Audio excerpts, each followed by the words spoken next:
Welcome to this video. We're looking at this book, The Hobbit, The Desolation of Smaug Chronicles, Art and Design. Yeah, it's quite a mouthy title, isn't it? It's one of a few books in the range by Weta, focusing on The Hobbit. It's got an introduction by Alan Lee, a foreword by F.A. Vincent, and it's written by Daniel Falconer. There's the spine, it's got some nice lettering on. It's a Harper Collins book. And on the back, you've got some more blurb and another image there, as well as a load of logos. You've got the ISBN. You can see it was £25 in the UK. It's got the Weta logo, Harper Collins, New Line Cinema, and the MGM logo. So let's have a look inside. Just check out that beautiful gold sort of lettering and kind of iconography. It's really nice. All the books in this series have been given a similar treatment, and they would look nice together on a bookshelf, I imagine. I've only got a couple.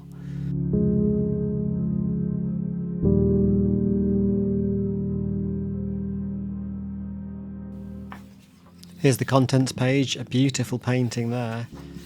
There's another beautiful painting, and there's the acknowledgements, and then the foreword as well. There's some amazing artwork in this book, ranging from pencil sketches like you can see there, through to sort of images like that. You've got full colour concept work. There's Beorn, whatever you want to call him, and his kind of bear form. So yeah, it's a really nice book. There's loads of really good imagery, concept artwork in here. It's definitely a book for a fan, anyone who's a fan of the Tolkien work. I mean, I personally think that the Hobbit, whilst it was amazing to look at, it was kind of slightly misinterpreted, overinterpreted, should we say. Obviously loved Peter Jackson's work on Lord of the Rings, but it didn't the three Hobbit films practically be the same length as Lord of the Rings? I don't know. I'm waffling. Here's Mirkwood, look, that's really nice as well, two-page spread. So there's some really good artwork from within Mirkwood, and also when they get up to the canopy above Mirkwood. There it is, Mirkwood canopy and the cocoons. It says in here about having them already established Shelob for Lord of the Rings, so they kind of knew what they wanted the spiders to look like in this film. There's some really nice concept artwork for how they designed those spiders, spanning several pages.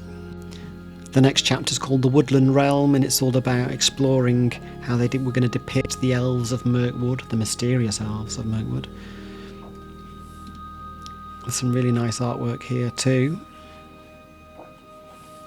There's a page here about Toriel, one of the Mirkwood elf hunters, mysterious elves they are, and about her and her weapons. And there's a photo here of Evangeline Gilly playing her in the film. Looks very much like Cate Blanchett, so it's a good continuity and good casting there. And then we come on to Legolas. Of course, we've seen him before in the movies, but this is the first time he appears actually in The Hobbit. There's some amazing artwork, that bridge. Apparently it says here, with this underground kingdom, Peter Jackson was really wanting to go for extreme depth. Here's a page about Thandril's throne room, which is the centrepiece of the caverns.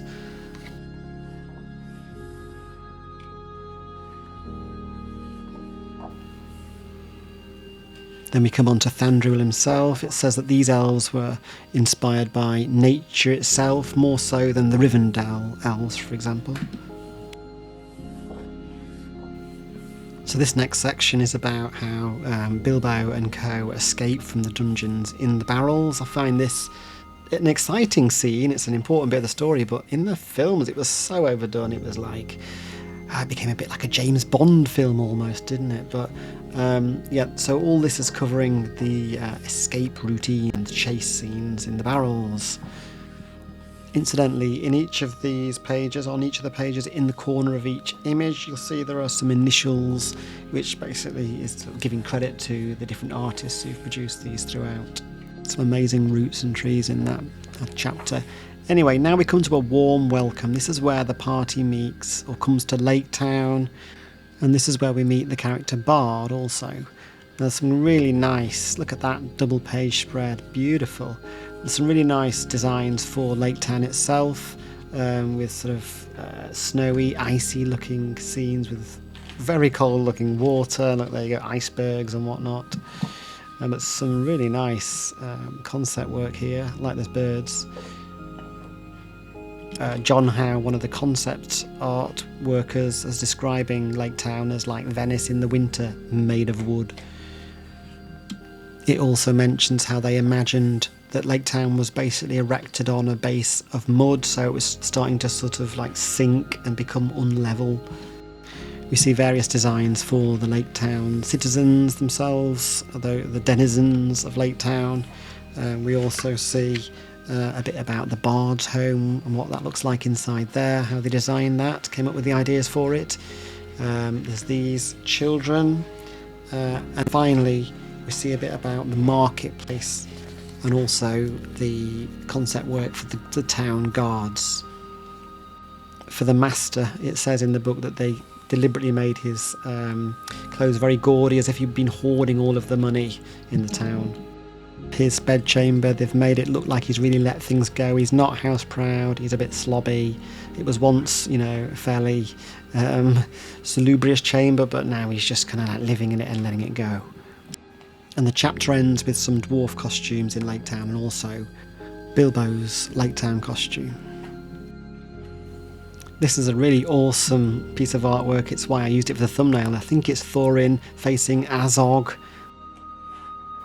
The next few pages are given over to design considerations for Azog himself. They talk about going back to what the orcs looked like in Lord of the Rings and using that as a reference point. Obviously, Azog is much larger and more monstrous than the orcs we've seen before. Check out some of the grotesqueness of these designs for orcs. I mean, this is what I think Weta does best. The next page or two talk about how they tried to design and differentiate between the other orc characters, what traits they would have, including things like piercing and self-mutilation and nasty stuff that orcs love, The next chapter is called Ashes and Ghosts, and it's all about Dale and the history of Dale and how they're going to depict that in the film. Dale was described as a mountainous city, so they looked to kind of Tibet and Nepal for inspiration, apparently. I really like some of this artwork that's been done in sort of watercolour style. I think they're really nice pieces of work in their own right, regardless of them being in this book. Here's a section about the props for Dale and some of the costumes for the people who live in Dale. And then we come to like the big kind of like crescendo, if you like, the coming of Smaug, whatever you want to say. Look at that amazing artwork there. So obviously Dale sits in ruins. In the book, the designers talk about how they almost had to imagine two versions, kind of the city in its heyday and then kind of the ruined version. The next chapter is called On the Doorstep. It's all about imagining the lonely mountain. And there's development art here, that the party are looking for that elusive back door. And funnily enough, this is kind of very close to how I imagined it in my head when I read the book for the first time those many years ago. This chapter is called The Hill of Sorcery. It's about Dol Guldur. It looks like such a barren and bleak place. They've done a really good job of bringing this to life. I mean, the artwork is just so kind of cold and dark and harrowing. It's really good. We're back to sort of gnarly roots and trees again, which they do so well. Here's Gandalf providing lightness in a very dark place. The last chapter is called Inside Information, and it really is where the whole film comes to an end. Bilbo's journey comes to a climax where he comes across the great Smaug dragon. There's loads of sketches, mainly in kind of black and white, to be honest, pencil sketches about how they would kind of depict the final section of this film and how the dragon would be represented within his lair. Interestingly, there's an acknowledgement here that it was just too large for them to possibly build any kind of model or environment for it, so the plan was always that it would be extended in post-production. And finally we see Smaug himself, and the first page is focusing on the dragon's eye. It's a reference to how at the end of the first film we see a close-up of Smaug's blinking eye, a little warning of what is to come. And the development art for Smaug here, the text talks about how do you create something original after we've had so many dragons, how do you make the original dragon something new? The last few pages of the book are really just talking about the art department itself, and then we've got some bits of collectible art, which are interesting in their own right. Credits, credits, credits, lots of those, and you sort of turn the page, you think it's the end, one last kind of sketch there, but it's not the end, because what's this? The Master's portrait.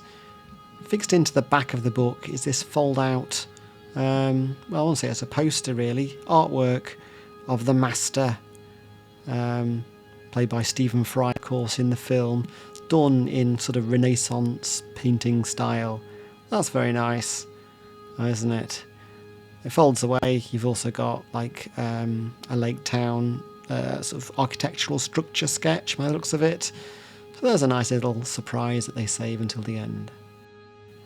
And that concludes the book. I hope you've enjoyed looking through this book with me. Hope you've enjoyed the video. If you've watched all of it, well done. If you want to leave me a like, I would appreciate that. And hopefully we'll see you next time.